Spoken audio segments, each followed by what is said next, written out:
Hey everyone. So I wanted to make a quick video because I have been getting questions as to what are you up to, Joanne? You're not posting videos. I don't like to post useless videos about the same shit over and over. So I just wanted to share my journey and I wanted to be ready to do it. And I think today I am. So I wanted to talk about 5 things.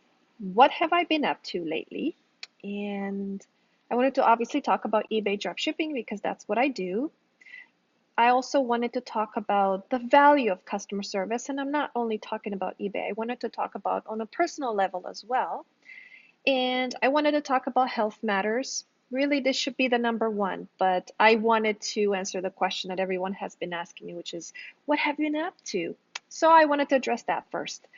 And number 5 is the 3 months goals. And I'm talking about them because I also want to hold myself accountable. You know how it is when you set up goals and you kind of share it with your best friend or with a group or a mastermind that you're a part of, which I encourage you to do. And so when you share these goals, you know that other people are going to hold you accountable. It's not just you or the piece of paper that you write your goals down. Other people are going to come to you.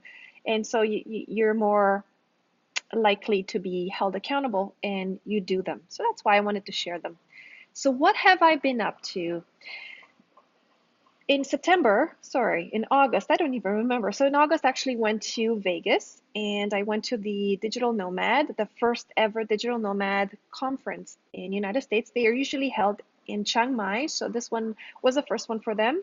I thought it was a very important thing that this was the first one for me to attend. I wanted to get to know the community, and of course meet Johnny FD, which we have been blessed. And by we, I'm talking about Jonathan and I. We've been blessed to be part of the podcast.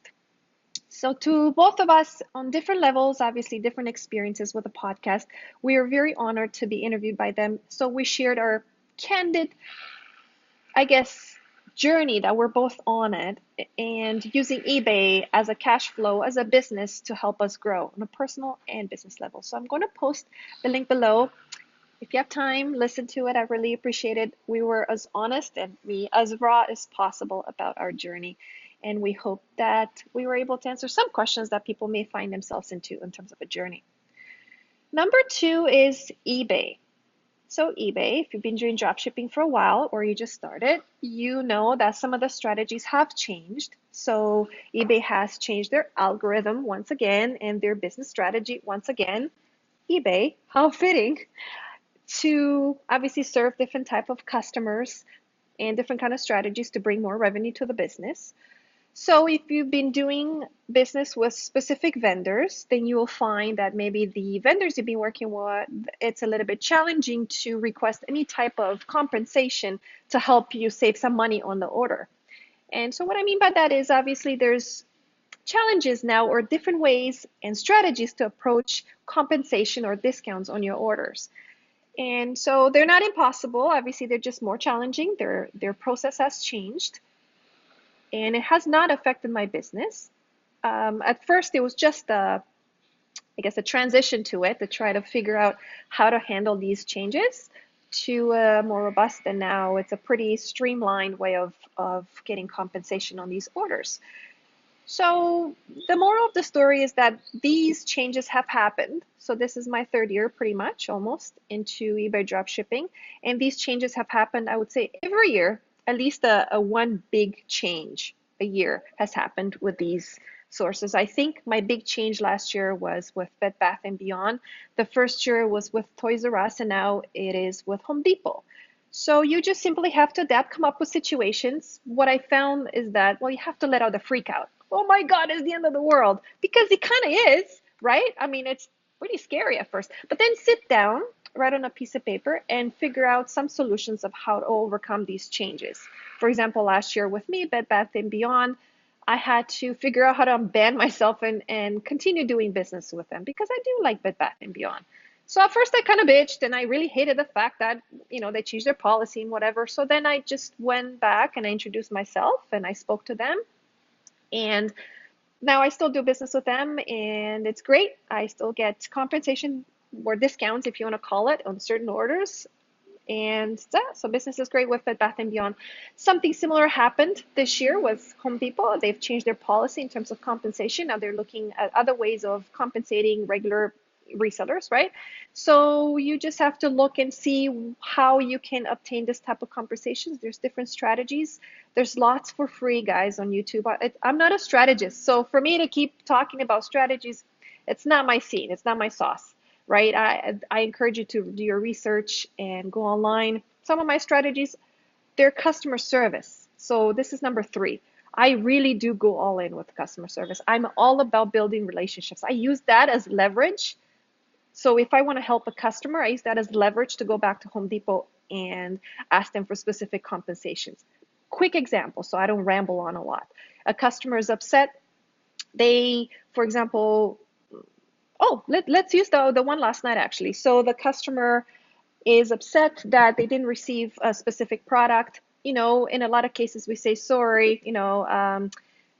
This let's say UPS actually tried to deliver 5 times. You're not home, so now they have to return for a refund. So I'm actually going to go ahead and reorder this item on customer's behalf and use that experience as leverage to try to get some compensation from Home Depot, which I have. I got 10% off because of this inconvenience. So you're helping the customer, which is going to in turn give you a good feedback, and then you're going to go Home Depot and you're going to get a discount on this order. So use that, think outside the box and see how you can help the customers and also find a way to save on your big orders with Home Depot, for example.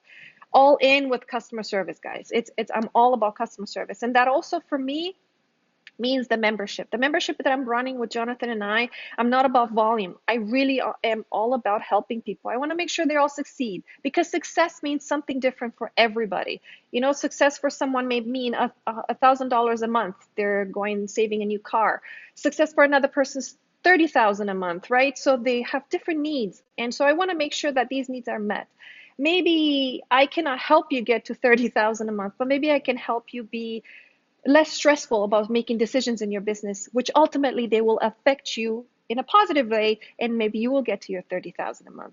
So I'm all about customer service and throwing as much value as possible. I'm always available to my members. I am as honest as possible because I think honesty will help you sleep at night, right?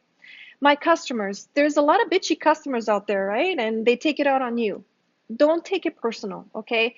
All of us have bad days, and unfortunately, we need some form of outlet, and sometimes we're it. And that sucks, okay? Because you're probably nice to this customer, and they're still being a bitch. They're being a cunt. So try not to take that personal. Realize that maybe they're having a shitty day, and just exercise your customer service skills on that, and it will backfire you in a positive way. Okay, I guess I shouldn't say backfire, but you can use that again as leverage to speak to eBay and remove a negative feedback that customer left.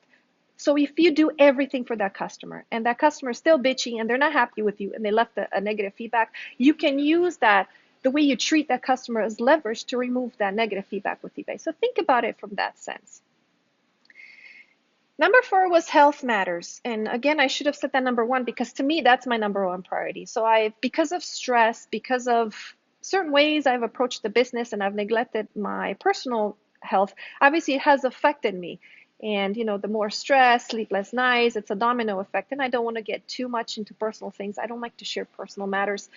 And for me right now, I've been prioritizing doing some water fast, some juicing, some treatments, and a lot of meditation, a lot of yoga. So this is what helps me. You got to find your own juice, okay? Whatever helps you to get into that healthy mindset. Because without having a healthy mindset, it's very hard to make good decisions, business decisions or personal. It's very hard to treat your friends, your family, your partner in your life properly if your mind is in a shitty space. And that also applies against with your business, right? And that will affect it. It's hard to make good calculated decisions in your business if you're really in a shitty space. So I really focused on that. I had to cleanse my body, cleanse my mind. It's very important to me. This hippie shit is very important to me. So I have to take care of that in order for me to be able to shine through my personal and professional level. So health matters. That's what I've been up to. And that's one thing was for me to put a video every week on YouTube when my mind is not there.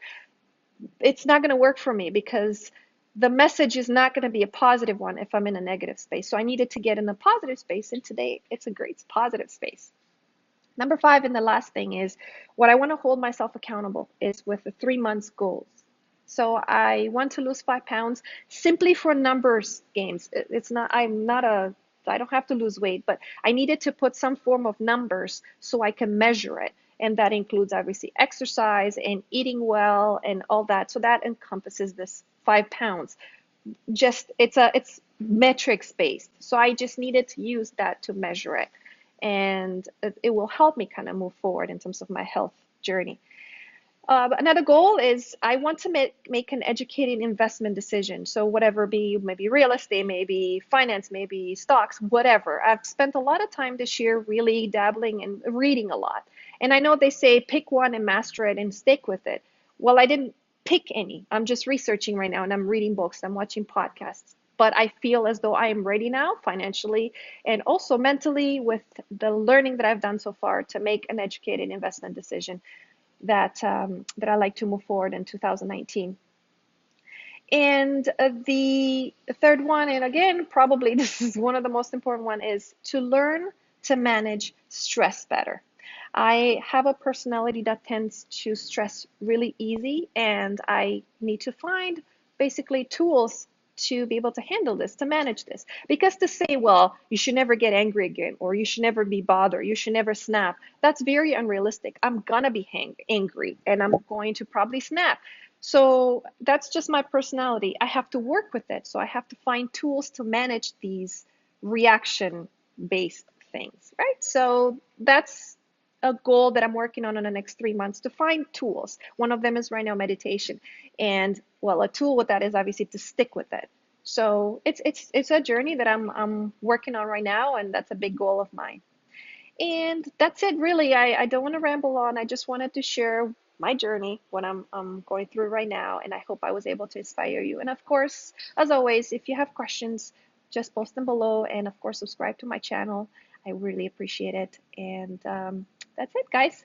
Hope you guys have a fantastic Q4 if you're doing eBay dropshipping, and hope you have a great day.